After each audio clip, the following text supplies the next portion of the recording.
निशान से पकड़ेगा डोरी को और एक बंदा उस निशान से पकड़ेगा डोरी को, ठीक है। तो दोनों उस डोरी को पकड़ के इधर वाला पहले खींच के छोड़ देगा, फिर उधर वाला नीचे खींच के छोड़ देगा। तो वो जब आप नीचे खींच के छोड़ते हैं तो वो ऊपर आपकी छत के साथ या आप दीवार के साथ लगा रहे हैं तो वो डोरी आपकी दीवार को जाके हिट करती है या छत के नीचे वाले स्लैब को जो आके हिट करती है। जब वो हिट करती है तो जो कलर आपने उस चौक लाइन डोरी के अंदर डाला होता है और ऊपर से जब पानी डाल के उसको शेक करते हैं तो वो गीला होके कलर उस धागे के अंदर जज़ब हो जाता है। तो जब आप उसको ऐसे छोड़ते हैं तो वो कलर फिर जो है वो छत के साथ जाके अपना निशान छोड़ देता है। तो वो निशान जो छोड़ता है वो धागा, वो डोरी, वो एकदम सीधा होता है, एकदम सीधा होता है। जब वो लाइन आपकी लग जाती है तो फिर आप उसके ऊपर डिस्टेंस जितनी रखनी होती है, आपने सपोर्ट की डिस्टेंस रखनी है, आपने कोई भी लाइट लगा रहे हैं उसकी डिस्टेंस रखनी होती है, यानी कि एक लाइट से दूसरी लाइट जो है वो 1.5 मीटर की डिस्टेंस है या 2 मीटर की डिस्टेंस है, तो उतने डिस्टेंस पे आप जाके निशान लगा लेते हैं। तो वो आपकी सारी मार्किंग जो है वो अलाइनमेंट के अंदर हो जाती है। उस लाइन के ऊपर जो भी आप चीज लगाएंगे वो एकदम सीधी और परफेक्ट नजर आएगी, ठीक है। तो उसके लिए हम यूज करते हैं चौक लाइन डोरी। ओके जी, चौक लाइन डोरी के बाद जब निशान आपके मार्किंग, पहले मेजरमेंट हो गई, मेजरमेंट के बाद मार्किंग की, मार्किंग के बाद आपने चौक लाइन डोरी भी लगा ली और इस प्रोसेस को कंप्लीट करने के लिए आपने सीढ़ी यानी कि लैडर की हेल्प ली, आपने स्काफोल्डिंग की हेल्प ली, ठीक है।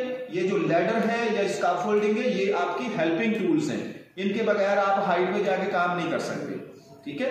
और इसके अलावा चौक लाइन डोरी के बाद आप जो नेक्स्ट टूल इस्तेमाल करते हैं उसको हम कहते हैं इलेक्ट्रिक पावर से चलने वाला टूल्स, हिल्टी मशीन। कौन सी मशीन? Hilti machine. तो हिल्टी मशीन का जो बेसिकली काम है, वो जो यूज है, जो हम मोस्टली उसका यूज करते हैं, वो हम करते हैं कंक्रीट वाली जगह पे होल करने के लिए। यानी कि कंक्रीट की दीवार है, कंक्रीट का फर्श है, कंक्रीट की स्लैब है, रूफ, छत, ठीक है, उसके अंदर होल करने के लिए। क्योंकि हमारी मोस्टली जो सर्विस है वो हम छत के नीचे हैंग करके लेके जाते हैं, चाहे इलेक्ट्रिशियन का काम है, चाहे प्लम्बर का है, चाहे पाइप फिटर का है, चाहे डेक्टमैन का है। तो हम मोस्टली अपनी जो चीजें हैं वो छत के नीचे हैंग करके लेके जाते हैं और हैंग करने के लिए हमें सपोर्ट लगाने की जरूरत होती है। तो सपोर्ट लगाने के लिए हम सबसे पहले मीटर टेप निकालते हैं, उससे मैश करते हैं, फिर मार्कर से निशान लगाते हैं, फिर लाइन डोरी से हम जो है उसको अलाइनमेंट करते हैं, सपोर्टों को, निशानों को, अपनी मार्किंग को। उसके बाद हम जो है उन निशान के ऊपर, मार्किंग के ऊपर हम होल करते हैं, ठीक है। तो हिल्टी मशीन आपने लेनी है, हिल्टी मशीन को आपने बिजली की पावर देनी है, तो उससे उसने चलना है। तो याद रखिएगा, आपकी हिल्टी मशीन के जो पीछे उसका जो प्लग है, जो शू है, वो अगर लगा हुआ है आपका ब्लू कलर का, तो उसका मतलब है कि वो 220 पावर से चलेगी। यानी कि जो पाकिस्तान के अंदर, हमारे घरों के अंदर जो पावर है वो कौन सी पावर है? 220, ठीक है। वो 220 से चलेगी, 220 वोल्ट से, 220 वोल्ट से चलेगी।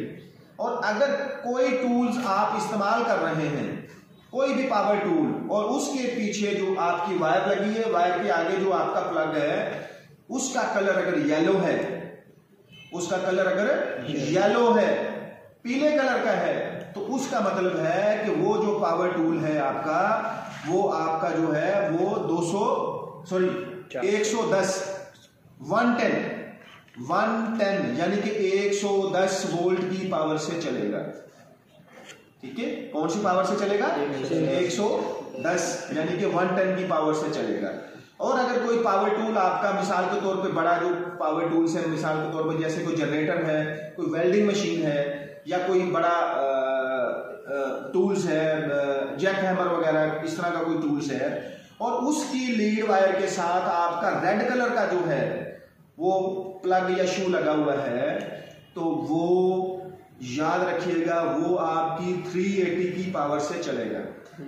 तो सबसे पहले तो ये आपको पता होना चाहिए कि इनका मतलब क्या है। ये जो कलर कोडिंग है इसका क्या मकसद है। यानी कि एक 3 टूल आपके सामने है, एक को पीला लगा हुआ है, एक को जनाब नीला लगा हुआ है, एक को लाल लगा हुआ है, यानी कि रेड येलो ब्लू 3 कलर के लगे हुए हैं। तो उनका मकसद ये है कि एक इसमें जो है वो 380 की पावर से चलने वाला टूल है रेड वाला, और जो ब्लू वाला है वो 220 की पावर से चलने वाला टूल है, ठीक है, और जो 110 वाला है उसको आपने 110 की पावर देनी है। अगर खुदा ना खास्ता आपने 110 वाले को 220 या उसमें दूसरे में लगा दिया, पहली बात तो वो लगेगा नहीं, उसका मेल फीमेल आपस में लगेगा नहीं। और अगर खुदा ना खास्ता आपने वो मेल फीमेल कटिंग करके तारों को जोड़ के लगाने की कोशिश की तो वो आपका टूल जो है जल जाएगा, ठीक है। तो ये चीज आपने ज़हन में रखनी है। ओके, अब हिल्टी मशीन आपने ले ली, इसके बाद आपने लेना है हिल्टी बिट। हिल्टी बिट, तो हिल्टी बिट आपके पास मुख्तलिफ साइज के होते हैं, ठीक है। उसमें आपका 6 mm भी आप यूज करते हैं, 8 mm भी यूज करते हैं, 10 mm भी यूज करते हैं, 12 mm भी यूज करते हैं, 14 mm भी यूज करते हैं। यानी कि मोस्टली जो आपके काम में इस्तेमाल होता है, प्लम्बर, इलेक्ट्रिशियन, डेक्टमैन के काम में जो इस्तेमाल होता है हिल्टी बिट, वो 6 mm से लेकर 14 mm यानी कि 14 mm तक का बिट आप मोस्टली यानी कि ज्यादातर आप इस्तेमाल करते हैं, ठीक है। अब हिल्टी मशीन ली आपने, उसके अंदर आपने हिल्टी बिट लगा लेना है। तो ये आपका नेक्स्ट टूल का नाम है हिल्टी बिट, ठीक है। तो उस हिल्टी बिट को लगाने के बाद आपने जो मार्किंग की होती है, तो उस मार्किंग के ऊपर बिल्कुल सीधा आपने सुराख करना है। सुराख किधर करना है आपने, या तो छत के अंदर करना है, या आपने दीवार के अंदर करना है, या आपने जमीन के अंदर करना है। क्योंकि आपकी जो सर्विस है, आपकी जो प्लम्बर के पाइप हैं, आपकी जो केबल ट्रे है, आपका जो केबल ट्रंक है, आपका केबल लैडर है, आपकी डीबी है, आपका पैनल है, ठीक है, आपके पंप है, या आपकी डक्ट है, ठीक है, या आपके यूनिट है। तो कोई भी चीज आप इंस्टॉल करना चाहते हैं, या तो वो फर्श के ऊपर इंस्टॉल होगी, नीचे जमीन पे अगर बड़ी चीज है, भारी है, या फिर वो दीवार के साथ नीचे से ऊपर की तरफ जाएगी, या ऊपर से नीचे की तरफ आएगी, ठीक है, दोनों सूटों में। या फिर वो छत के साथ इंस्टॉल होगी, यानी कि इस तरफ से आएगी और छत के साथ नीचे हैंग होके तो उस तरफ निकल जाएगी, या इधर से इधर निकल जाएगी, या इधर से इधर निकल जाएगी। यानी कि उनका रास्ता किसी तरफ भी हो सकता है, लेकिन आपकी वो सर्विस इंस्टॉल होनी है या तो छत के नीचे, या दीवार के साथ, या फर्श के ऊपर, ठीक है। तो फिर आपने उन निशानों के ऊपर हिल्टी मशीन से हिल्टी बिट लगा के तो आपने सुराख करना है, होल करना है। और होल आपने कितना लंबा करना है ये भी आपको पता होना चाहिए। होल आपने उतना लंबा करना है जितना लंबा आप यूनिफिक्स लगा रहे हैं, आप एंकर बोल्ट लगा रहे हैं, आप फिक्स बोल्ट लगा रहे हैं, आप रावल बोल्ट लगा रहे हैं, आप इनमें से कोई भी चीज़ एक लगाना चाहते हैं। छत के अंदर सबसे ज़्यादा मोस्टली यानी कि 100 में से 99% जो आप चीज़ आप लगाते हैं वो है यूनिफिक्स। वो क्या है? यूनिफिक्स। और उसके बाद अगर कोई चीज़ आप लगाते हैं तो वो है फिक्स बोल्ट, ठीक है। और उसके बाद दीवार के ऊपर अगर आप जो कोई भी सपोर्ट वगैरह लगाते हैं तो उसके लिए आप यूज़ करते हैं रावल बोल्ट। क्या इस्तेमाल करते हैं? रावल बोल्ट। और अगर फर्श के ऊपर आप कोई भी सपोर्ट वगैरह आप फिक्स करते हैं तो उसके लिए आप रावल बोल्ट इस्तेमाल करते हैं, एंकर बोल्ट, फिक्स बोल्ट आप इस्तेमाल करते हैं। ये आपके दिमाग में होनी चाहिए, आपको पता होना चाहिए कि मैं कहाँ पे सुराख कर रहा हूँ, कहाँ सपोर्ट लगा रहा हूँ, मुझे कौन सी चीज़ चाहिए। तो यूनिफिक्स की लंबाई जो है, यूनिफिक्स की लंबाई 5 सेंटी, 6 सेंटी तक, 7 सेंटी तक होती है, ठीक है। तो आपने उतना ही डीप जो है बिट छत के अंदर लेके जाना है, और दीवार के अंदर भी आपने उतना ही लेके जाना है जितना आपका रावल बोल्ट या आपका फिक्स बोल्ट है। तो फर्श के अंदर जो है भी आपने उतना ही लेके जाना है जितना आपका उसकी जो लेंथ है आपके फिक्स बोल्ट की, आपके एंकर बोल्ट की, आपके रावल बोल्ट की, आपके यूनिफिक्स की, उतना ही सुराख आपने मारना है तो ही परफेक्ट रहेगा। अगर उससे ज़्यादा मारेंगे तो फिर वो ज़्यादा डीप चला जाएगा, ठीक है, तो परफेक्ट नहीं होगा काम। उसको परफेक्ट बनाने के लिए हम क्या करते हैं, हम जो चीज़ लगा रहे हैं उसकी पैमाइश हम अपने बिट के ऊपर कर लेते हैं, वहाँ मार्किंग लाल मार्कर से काले से या ब्लू मार्कर से हम निशान बिट के ऊपर लगा लेते हैं, ताकि जब वो सुराख हम मार रहे हो तो वो बिट वाला निशान जब जमीन के लेवल के बराबर जाए तो हमें पता चल जाए कि हमारी जो जितना हमने होल करना है उतना बिट अंदर चला गया है। ठीक है, तब परफेक्ट होता है। ओके, बिट लगा के सुराख मार कर लिया आपने, होल कर लिया, तब आपने क्या करना है, सारे सुराख एक ही दफा कर लेने, हिल्टी मशीन को आपने साइड पे रखना है। लेकिन यहाँ पे एक टूल्स की आपको और जरूरत होगी, यानी कि हिल्टी मशीन आपने निकाली है, बिट भी निकाला है, तो अब उसको पावर देने के लिए, मिसाल के तौर पे इस जगह पे आप काम कर रहे हैं जहाँ पे मैं बैठा हूँ, यहाँ पे आपने कोई चीज लगानी है और यहाँ पे करीब करीब जो है बिजली का कोई भी पावर का बोर्ड नहीं है, कोई भी बोर्ड नहीं है जहाँ से आप पावर ले सकते हैं। अब पावर का बोर्ड है एक कोने में, जो कोना आपसे 6 मीटर 7 मीटर 10 मीटर दूरी पे है, ठीक है, तो वहां से पावर यहां तक लेके आने के लिए आपको चाहिए एक्सटेंशन लीड वायर। क्या चाहिए? Extension lead wire. ये भी आपके टूल्स का हिस्सा है। तो एक्सटेंशन लीड वायर जो है वो आपके एक अदद मेल और फीमेल के ऊपर डिपेंड करती है। बीच में आपने 50 जो है मीटर की या आपने 20 मीटर की उसके अंदर केबल लगाई है, और केबल कौन सी होती है? फ्लेक्सिबल केबल होती है, व्हाइट कलर की, और दोनों साइडों पे, एक साइड पे मेल लगा होता है, दूसरी साइड पे फीमेल होता है। तो उसको एक्सटेंशन लीड के तौर पे यूज किया जाता है बाहर के मुल्कों में। और पाकिस्तान में हम 3 शू बनाते हैं, यानी कि एक बोर्ड लगाते हैं छोटा, उसके अंदर सॉकेट्स होती हैं, यूनिवर्सल सॉकेट्स होती हैं, या फिर सादा पियानो सॉकेट्स हम लगा के तो एक बोर्ड तरतीब देते हैं जिसके अंदर 5-6 पॉइंट दिए जाते हैं हमारे पावर टूल लगाने के लिए। ठीक है, तो दोनों सूरतों में इसको आप 3 शू बोर्ड कह लें या फिर इसको एक्सटेंशन लीड कह लें, तो ये आपको चाहिए उस हिल्टी मशीन को चलाने के लिए। ठीक है, ओके। इसके बाद अब होल लग गए, आपके हिल्टी मशीन भी यूज हो गई, बिट भी यूज हो गया, आपकी चौक लाइन डोरी भी यूज हो गई, उसके बाद आपकी एक्सटेंशन लीड वायर का भी काम खत्म हो गया।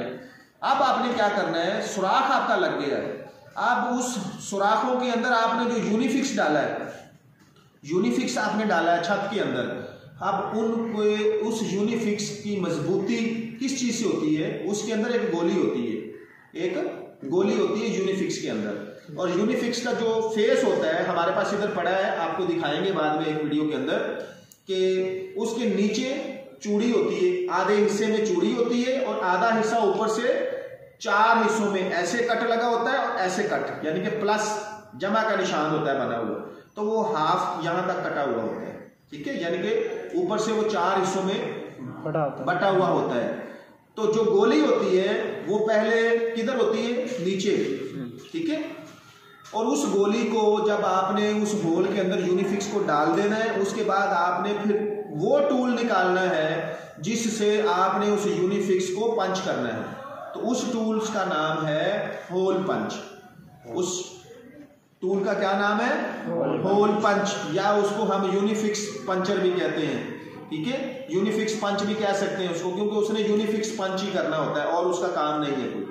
ठीक है, तो उसकी मदद से हम उस होल पंच को यूनिफिक्स के अंदर दाखिल करते हैं और नीचे से हैमर, हथौड़ा, ठीक है, या हथौड़ी, यानी कि होल पंच लिया आपने, होल पंच के साथ आपने जो दूसरा टूल इस्तेमाल करना है उसको हम कहते हैं आयरन हैमर। हैमर कहते हैं हथौड़ी को, आयरन लोहा, लोहे की हथौड़ी। तो यहाँ पे 2 टूल आपने एक साथ निकाले, कौन कौन से? एक तो आपने होल पंच निकाला, दूसरा आपने निकाला हैमर। ठीक है, हैमर। तो आयरन हैमर जो है वो उस होल पंच को नीचे से हिट करेगा। तो आपने 4 से 5 जो है चोट अच्छे से पूरी फुल जोर से आपने लगानी है उसको। इतना ख्याल करना है कि हैमर स्लिप होके आपके हाथ पे बाजू पे ना लगे। तो उसको आपने गोली को हिट करना है 4-5 दफा, ताकि वो गोली अच्छी तरह से ऊपर चली जाए। ऊपर जाके ऊपर वाला जो उसका 4 हिस्सों में बटा हुआ जो मुंह है, जो फेस है यूनिफिक्स का, वो ऐसे खुल जाए। जब वो ऐसे खुलेगा, चारों साइडों पे कंक्रीट है, अंदर गोली है, तो वो गोली और कंक्रीट की दीवारों में जो है वो चारों साइडों पे जो कंक्रीट है उसमें और वो गोली में वो यूनिफिक्स जो है ना वो फंस जाएगा, यानी कि पंच हो जाएगा। तो उस पंच करने से उसकी जो है वो स्ट्रेंथ बढ़ती है, आप पंच नहीं करेंगे अगर यूनिफिक्स को और उस पर राड लगा के वजन डाल देंगे तो वो 2 किलो वजन भी बर्दाश्त नहीं कर सकेगा, वो नीचे आ जाएगा। और जब आप उसको अच्छे से पंच करेंगे और गोली और कंक्रीट के बीच में उसको पंच कर देंगे यूनिफिक्स को, फिर उसके ऊपर आप राड लगा के टनों के हिसाब से भी वजन डालेंगे तो वो टनों के हिसाब से भी वजन उठाएगा। यानी कि पंच करने का ये फायदा है, ठीक है। अगर पंच नहीं करेंगे वो यूनिफिक्स नीचे आ जाएगा, आपकी वो सारी सर्विस को लेके वो नीचे जो है बंदे काम कर रहे हैं उनके ऊपर गिरेगा, एक्सीडेंट होगा तो नुकसान हो जाएगा। तो इसलिए हर यूनिफिक्स को एहतियात के साथ आपने पंच करना है। किसकी मदद से? इस्लाम होल पंच की मदद से और हैमर की मदद से आपने उसको पंच करना है, पंच करना नहीं भूलना, ठीक है। ओके, उसके बाद पंच करने के बाद अब हमारा यूनिफिक्स लग गया, पंचिंग भी हो गया। अब हमारा काम है नेक्स्ट, हमने उसके अंदर रॉड फिक्स करना है। कौन सा रॉड? थ्रेडिंग रॉड, चूड़ी वाला रॉड। वो रॉड जो हमें कंपनी देती है और वो उसके जो साइज होते हैं, साइज हम यूज करते हैं अपनी सर्विस के हिसाब से, उसके वजन के हिसाब से। अगर कोई बड़ी चीज लगा रहे हैं तो उसके लिए हम मोटा हैवी रॉड इस्तेमाल करते हैं, अगर कोई हल्की चीज है तो उसके लिए छोटे साइज का यूज करते हैं। मिसाल के तौर पे आप जो रॉड यूज करते हैं वो 6 mm से स्टार्ट होता है, 6 mm, 8 mm, 10 mm, 12 mm, 14 mm, 16 mm, ठीक है। तो 16 mm तक रॉड जो है वो मोस्टली प्लम्बर, पाइप फिटर और डेक्टमैन और इलेक्ट्रिशियन इस्तेमाल करते हैं, ठीक है। ये लोग 16 mm तक थ्रेडिंग रॉड जो है वो इस्तेमाल करते हैं। और दूसरी चीज, इस रॉड की जो लेंथ होती है, जो लंबाई होती है, वो 2 मीटर तक होती है। कितनी होती है? 2 मीटर तक, ठीक है। ओके, तो 2 मीटर तक इसकी लेंथ होती है। आपको जितना चाहिए होता है लगाने के लिए आप उसमें से उतना कटिंग कर लेते हैं, बाकी को आप संभाल के रख लेते हैं। इसमें से रॉड जाया नहीं होता। ये आपका जो है वो 10 इतना सेंटी, 10 सेंटी तक का, 5 सेंटी तक का रॉड भी आपका इस्तेमाल में आता है, ठीक है।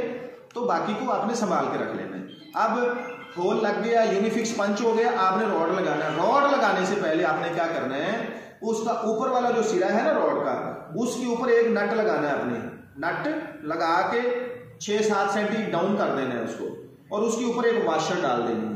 वाशर डालने के बाद आपने उस यूनिफिक्स के अंदर उस रॉड को सीधा रख के चूड़ी उसकी लगानी है और हाथ से उसको टाइट करना है जितना पॉसिबल हो सकता है। जितना वो हाथ से घूम सकता है आपने हाथ से घुमाना है। जब वो हाथ से घूमना बंद कर देगा तब आपने उसको फिर एक टूल निकालना है अपने टूल बॉक्स से, उसकी मदद से टाइट करना है, क्योंकि वो हाथ से प्रॉपरली टाइट नहीं हुआ, फुल टाइट नहीं हुआ। उसको टाइट करने के लिए फिर जो आप टूल्स निकालते हैं अपने टूल बॉक्स से, उसको कहते हैं ग्रिप प्लायर। क्या कहते हैं? Grip plier. ग्रिप प्लायर एक ऐसा प्लास है जिसका जबड़ा इंतहाई मजबूती से ग्रिप करता है, और उसको आप एडजस्ट भी कर सकते हैं, जबड़े को बड़ा छोटा भी कर सकते हैं। हमारे पास है, वो डिस्प्ले में भी लगा हुआ था उधर, अभी उधर प्लम्बर के पास पड़ा हुआ है, ठीक है। प्लम्बर के उधर भी है, तो वो भी हम आपको दिखाएंगे कि ये ग्रिप प्लायर है, इसको कैसे लगाते हैं, कैसे खोलते हैं, क्या इसका तरीकाकार है, वो भी आपको नेक्स्ट क्लास के अंदर दिखाएंगे, ठीक है। तो ग्रिप प्लायर आपने लगाना है, और लगाना कहाँ पे है? ना रॉड के ऊपर वाली साइड पे लगाना है, ना नीचे वाले सिरे पे लगाना है। आपने वो रॉड के मिडल में लगाना है। कहाँ लगाना है? रॉड के मिडल में लगाना है। मिसाल के तौर पे ये रॉड है, ये पेंसिल आपका रॉड है, तो ये ऊपर वाला सिरा है, यहां भी नहीं लगाना आपने, ठीक है। आपने नीचे भी नहीं लगाना, आपने उसको ग्रिप प्लायर को लगाना है सेंटर में। सेंटर में उसको अच्छे से पंच करके, तो उसकी मदद से फिर आपने रॉड को टाइट करना है। 2-4 जितने भी चक्कर वो और खाता है तो उसको फुल टाइट कर देना है, ठीक है। और नीचे क्यों नहीं लगाना या इधर क्यों नहीं लगाना, उसकी एक वजह है। वो क्यों नहीं लगाना, उसकी वजह ये है कि हम कोई भी चीज इंस्टॉल करते हैं ना, कोई भी चीज उसके ऊपर रखनी है, सपोर्ट लगानी है, तो उसका नट जो है उसने इधर सर्कुलेशन करनी है, यानी कि इधर मूवमेंट करनी है उसने, ठीक है। यानी कि वो नीचे से टाइट होके 10 सेंटी, 15 सेंटी, 20 सेंटी तक ऊपर नीचे आ सकता है। और ये जो नट है हमने ऊपर लगाया हुआ है, तो ये नट भी ऊपर नीचे हमने मूवमेंट इसको करनी होती है। ठीक है। तो इस वजह से अगर हम यहाँ लगाएंगे या यहाँ लगाएंगे तो ग्रिप प्लायर लगाने की वजह से उसकी जो चूड़ी है, अगर वो ग्रिप प्लायर आप फुल जोर लगाते हैं और स्लिप करता है, तो स्लिप करने की वजह से ग्रिप प्लायर रॉड की चूड़ी को डैमेज कर देता है। तो अगर रॉड की चूड़ी डैमेज हो गई तो फिर उसके ऊपर नट जो है वो लगेगा नहीं, ठीक है। तो इस वजह से याद रखिएगा, कभी भी आपने जो ग्रिप प्लायर है वो रॉड के सेंटर में लगाना है, ठीक है। तो ये बात क्लियर होगी। उसके बाद आपने रॉड टाइट कर लिया। टाइट करने के बाद ये जो आपने ऊपर नट लगाया हुआ है, इस नट को आपने फिर क्या करना है, आपने हाथ की मदद से फुल टाइट करके छत के साथ टच कर देना है, ठीक है।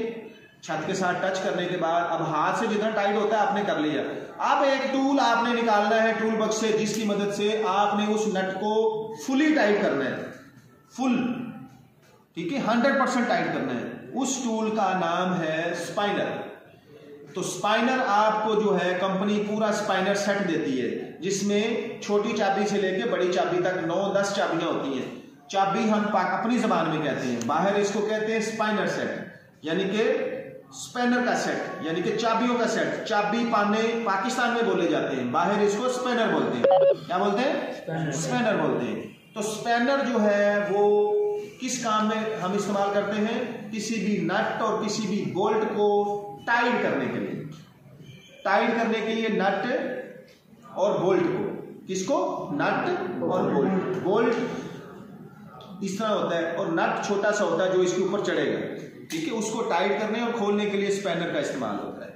अब यहां पे एक चीज आपको मैं वजाहत कर दूं कि स्पैनर जो है वो जो कंपनियां हमको देती हैं उनके अंदर 3-4 किस्म के स्पैनर होते हैं, ठीक है।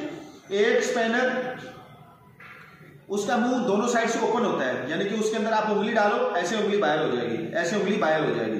दोनों साइड से जो इस तरह का मुंह होता है जिसमें उंगली ऐसे करके डालो ऐसे बाहर हो जाती है, उसको हम कहते हैं ओपन स्पाइनर सेट।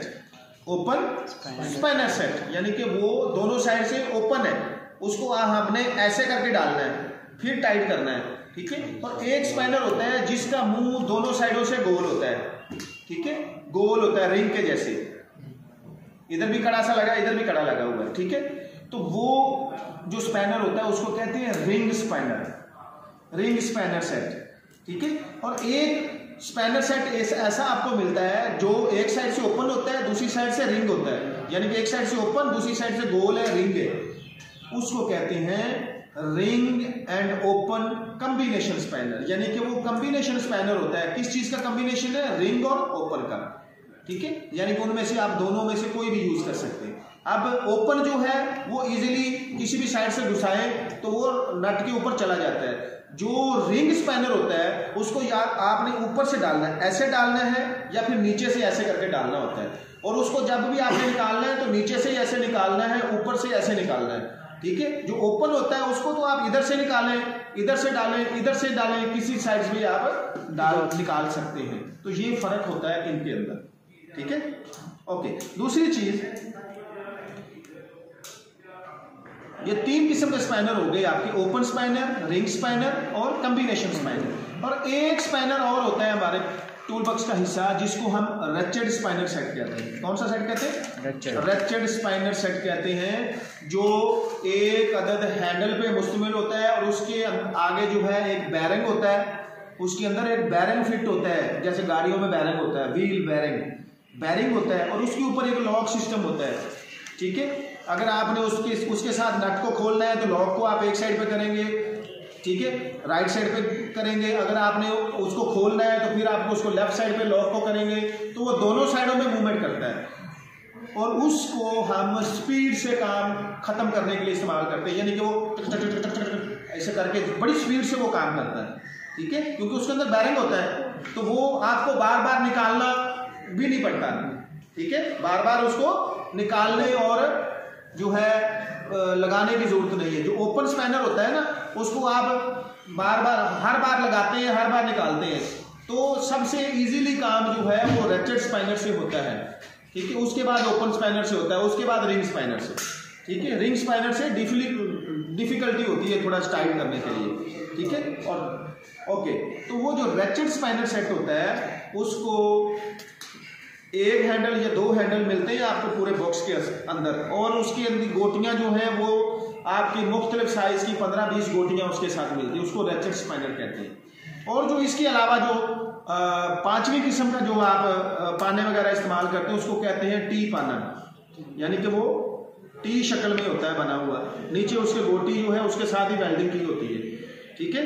तो वो टी पाना भी आप इस्तेमाल करते हैं। तो इन सब स्पाइनर्स का एक ही फंक्शन है, एक ही मकसद है, नट बोल्ट को खोलना और टाइट, ठीक है। ओके, अब इसकी मदद से आपने वो सपोर्ट वाला जो नट है वो टाइट कर देना है।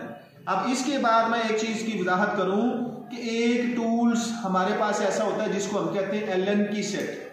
कौन सा सेट? एलन की सेट। उसके अंदर छोटी एलन की, बड़ी एलन की, जिस तरह स्पाइनर सेट में छोटी बड़ी आपके पास चाबियां पाने होते हैं, इसी तरह से एलन की भी छोटी बड़ी होती है, वो भी पूरा सेट होता है, ठीक है। 8-10 एलन कीयों का सेट होता है। तो वो एलन की सेट जो होती है वो किसी नट को जो है ना खोलती है ना टाइट करती है, वो सिर्फ और सिर्फ बोल्ट को टाइट करती है और खोलती है। एलन की में नट नहीं है, सिर्फ बोल्ट है, बोल्ट को खोलती है, ठीक है। ऐसा बोल्ट जिसको खोलने और बंद करने का जो पॉइंट है वो अंडरहेड होता है, यानी कि जो वो बोल्ट है उस बोल्ट के सर के अंदर ही उसकी जगह बनी हुई है उसको खोलने के लिए, ठीक है। उसको कहते हैं एलन की सेट, ठीक है। तो ये एक टूल का हिस्सा है जो अंडरहेड वाला जो बोल्ट होता है, ठीक है, उसको खोलने के लिए एलन की सेट का आप इस्तेमाल करते हैं। कितने टूल्स हो गए टोटल? 11 टूल्स हो गए, ठीक है। ओके, अब इसके बाद कितने मिनट की होगी वीडियो आपकी? 26। ओके, यहाँ पे स्टॉप कर लो, ये क्लिप हो